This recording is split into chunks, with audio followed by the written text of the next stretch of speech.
So, what's up vlog? So, today lalabas ako at ako ay magpapa-car wash. Hindi, magpapa-motor wash. And of course, I'm having my iced coffee. And dahil pupunta kami sa Barasasa later, we will go motor camping. And that's not really motor camping, but yeah.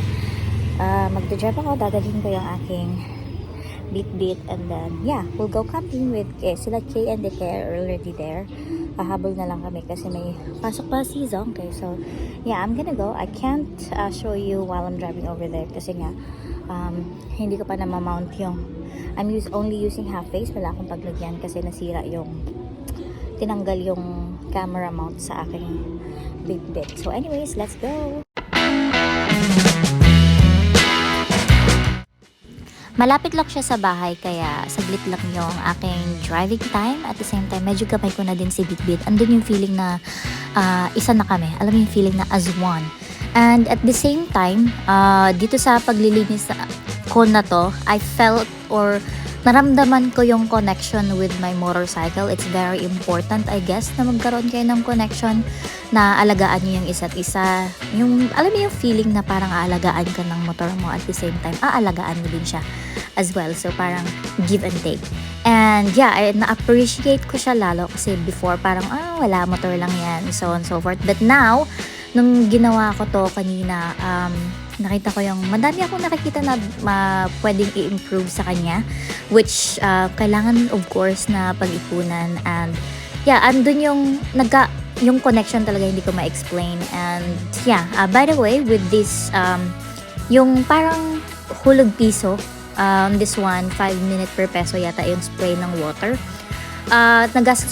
Nagastos ko dito is 10 pesos lang, which is very affordable na para mag-wash. Kasi pagka nagpapa-car wash ako nagpapa-motor wash ako sa labas, it cost me 80 pesos. Pero of course, mga professional naman yan, maganda sila maglinis. And on this one, wala pa yung pampakintab. So ito is more on spray and then sabon. May baon akong Joy para matanggal lang yung mga greases, lagkit-lagkit na dumikit sa motor and mga alikabok.